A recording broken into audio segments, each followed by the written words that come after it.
ESPN dropped the final rankings of their offseason position rankings where they poll coaches, GMs, execs, and they rank the top 10 players at different position groups. And today, we got to see the cornerback rankings. And to no surprise, Patrick Surtain sits at the top, as he should. So we're going to break it all down on today's show. It's going to be a love fest for PS2 because the guy deserves it. He's the best at what he does.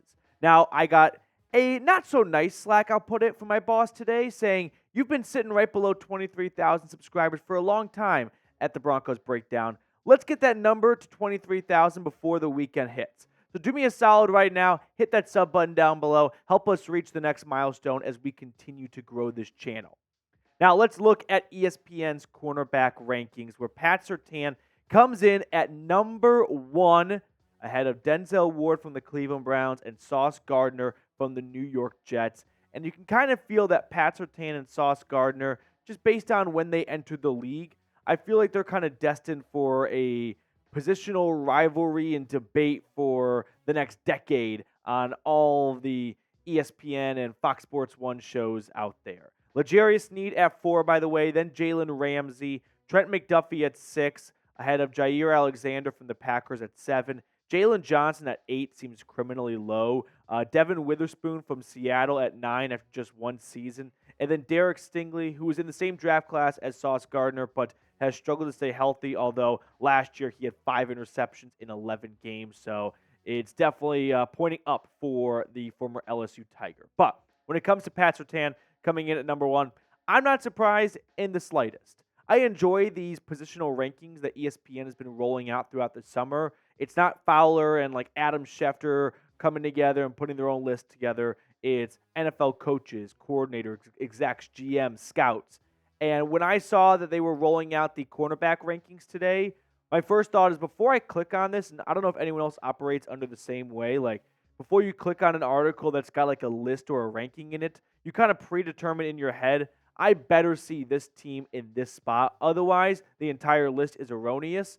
And I went into it thinking, if Pat Surtain is not number 1, I'm going to have a little bit of a BF. But luckily, that was not the case. Pat Surtain last year for Denver, 69 tackles, 12 pass breakups, 1 interception. But Pro Football Focus ranked him 42nd out of 127. Remember that ranking, because we're going to come back to that in a little bit. But Pat Surtain through 3 years has been an all-pro, Pro Bowl cornerback. The guy put teach tape. And when I say teach tape, I literally mean other teams were watching Pat Surtain film to teach their young DBs. He did that in his first year. Do you understand how incredibly difficult that is for any profession to just walk in out of college and be better than guys who have been doing this for a long time? Like, that's why this pick was so awesome in the moment, and it's continued to be even more than awesome ever since then. But let's go back to those wonderful PFF rankings, because Pro Football Focus is a great tool. But that's all it is, a tool, right? It's not the entire story. So what I'm sharing here is ESPN's rankings, which I say ESPN, but it's really just NFL coaches, execs, GM, scouts. And then you can see where Pro Football Focus ranked them in 2023. And the point I want to make here is PFF is a good tool, but never look at PFF and then make your entire opinion formed based on what they say. Because clearly, the coaches, execs, and GMs are on a very different page with Pat Surtain and Denzel Ward, who they ranked 42nd and 41st. Like, it'd be one thing if they had them like 6th or 7th and, coaches had them 1st and 2nd. Like, we can live with a 5 or 6 stop gap disparity. This is a major disparity. They had Sauce Gardner at 3. It's the only spot where the two see eye to eye. L'Jarius Sneed at 30. Jalen Ramsey at 57. Like, these rankings and these PFF rankings are not even in the same, stratosphere for the most part. So, anytime you come across Pro Football Focus rankings or grades or anything like that, I don't say kick it to the curb because they are helpful. They're not dumb. Like, they know what they're talking about. But also, sometimes I think they overanalyze and overthink things. And we're going to look at that in a closer detail in a film review in a little bit. So I'll explain more on that. But it just goes to show that PFF is not the end-all, be-all. I don't want people to look at that and think that's the only way you can form an opinion on a player is based on what Pro Football Focus had to say about them. Because personally, well, I don't think coaches and GMs and execs are the final line of defense when it comes to evaluating players. Because a lot of times, like coaches know their guys and guys in their division and guys they played next week or played last week, but a coach of the Giants isn't going to know a whole lot about the Broncos if they don't play them that year. So if they're polled about Broncos DBs, they may not know as much as other people do that do watch the entire NFL. Now, before we get any further into today's show, we got to show the guys some love. Drop a 2 for me down in the comment section below. Maybe not drop an actual 2, just the number 2. Don't go number 2 in the comment section. But I do want to show PS2 some love for being at the top of the food chain. Now, here's what Jeremy Fowler had to write about this selection, saying, more than 50% of voters consider Surtain to be the best cornerback the game has to offer. But several evaluators saw slippage in his play in 2023, and his grip on the top spot wasn't overwhelming. Surtain allowed 58 receptions for 790 yards, 4 touchdowns, and 1 interception on 90 targets as the nearest defender, good enough for a 102.5 passer rating for opposing quarterbacks.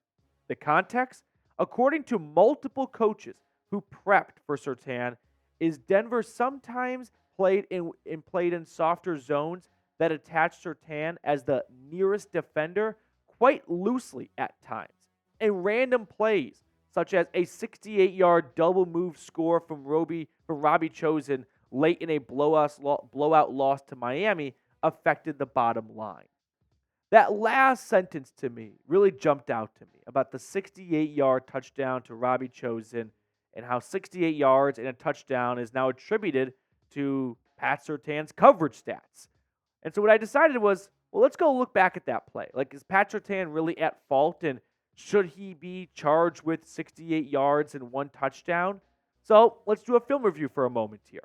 I went back, and I hope we never have to watch this ever again, but this is the end of the 70-20 game against the Dolphins. And you can see that the Broncos defense is lining up with Pat Surtain at the bottom of the screen. Now, let's look at the very next frame, okay? You got Denver sitting in a zone defense. Look, they've got 3 guys rushing, it looks like. Everyone is sitting back in a zone, right? Everyone's kind of watching the quarterback.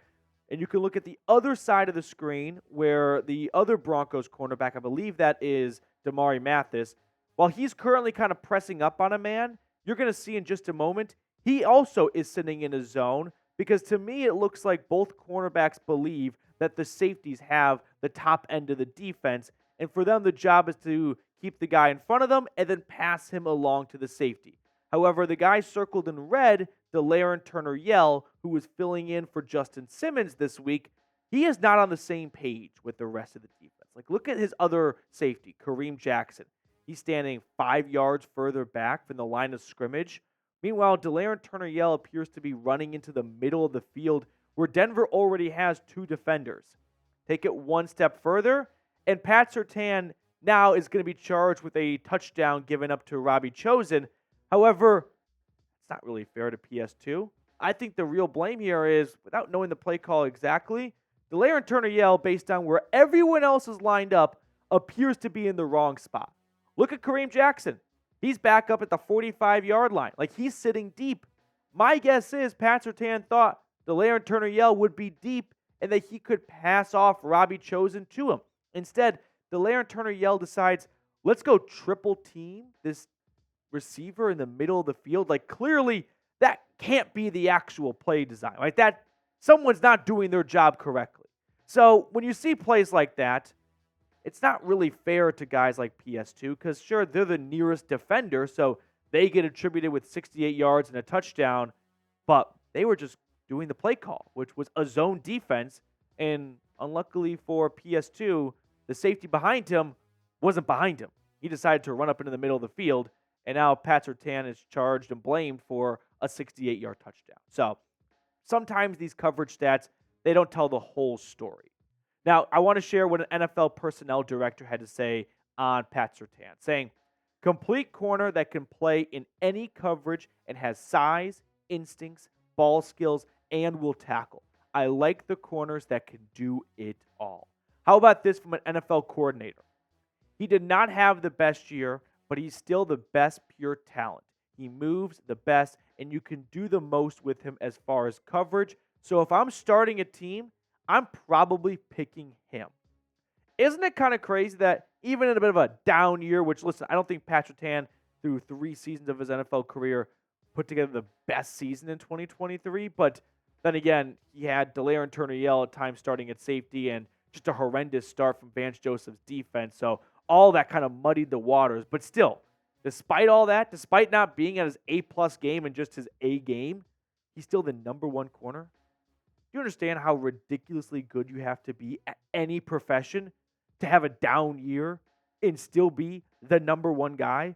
That's like Joey Chestnut eating 15 hot dogs fewer than the year before and still winning the hot dog contest. Like, that's just how dominant he is. That even execs and personnel go, yeah, he didn't look as usually as good as he does, but, I mean, don't get us wrong, he's still the best cornerback in football. Like, I don't think people truly appreciate not just how great Pat Surtain is on the field, but also the preparation he does going into every single Sunday. I remember once reading an article from the Players Tribune written by Aqib Talib, and he talked about how majority of his interceptions, they are like hatched and born on Monday, Tuesday, Wednesday, watching film of that upcoming week. Sometimes it's a right place, right time, the ball tips and it falls right to you.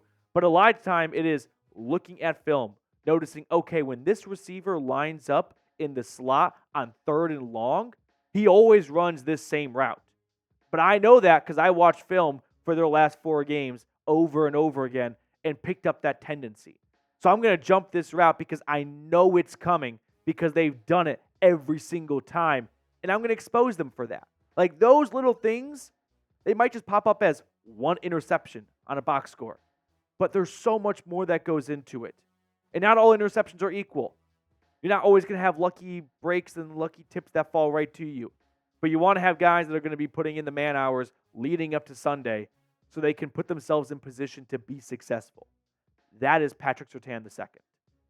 Before we put a bow on today's show and run through some other quick items, one more time, make sure to subscribe to the channel if you're not already. We got free videos, daily content for you all. Plus, when the season rolls around, we'll have watch parties on Sundays. And also, I pride myself on trying to be as honest and direct with you guys as possible.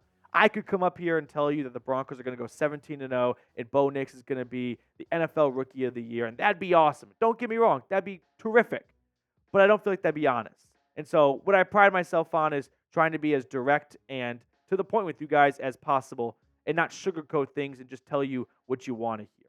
So join one of the fastest growing Broncos YouTube communities out there and get with 23,000 strong, hopefully soon.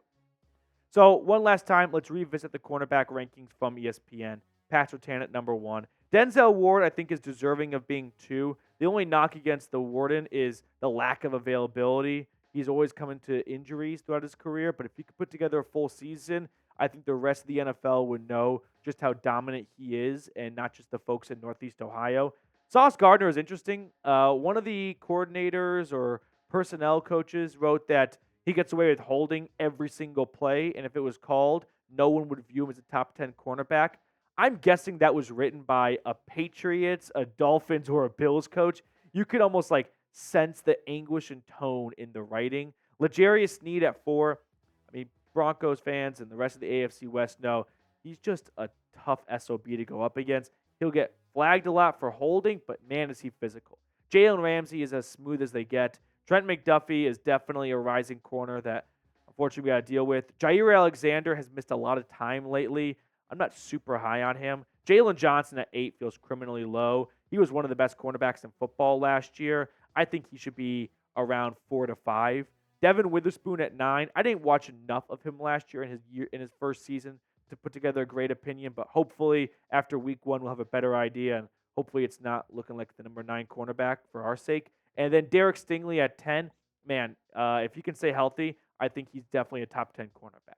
And then finally, the honorable mentions. Marlon Humphrey, Trevon Diggs. It's tough to put Diggs top 10 after tearing his ACL last year. But how about his teammate Deron Bland? 9 interceptions, 5 touchdowns.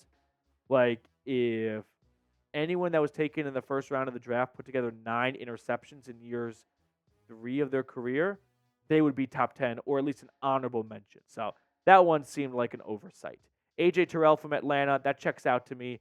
Charvarius Ward's really good. Christian Gonzalez, he gets an honorable mention. He played half a season last year as a rookie, but Deron Bland doesn't get an honorable mention. Make it make sense. And then Marshawn Lattimore, that's not too surprising either. Okay, as always, we wrap up the show with a summer hot take. Today's hot take is a fajitas plate hot take. Another day in the low 90s. I think it's going to cool down, though. I wonder if people watch this show. Like, I get Broncos news and I get the weather. But the fajitas plate hot take for today's show is, I think I gave this one last year. I'll recycle it because I just really believe it to my core. Patrick Surtain will be a first ballot Hall of Famer, and he'll play 10 plus years in Denver. I'll put the number 12 out there, maybe 11, maybe 13, but I think Patrick Surtain is going to be a guy that gets a second contract from this team.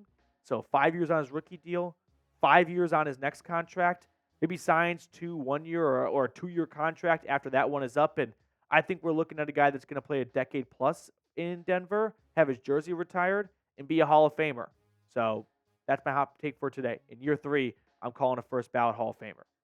If you made it all the way to the end of the video, drop a DEN for me in the comment section. I always love to see the end of the video crew, so shout out to all of you for watching all the way to the end. Let me know by dropping a DEN in the comment section.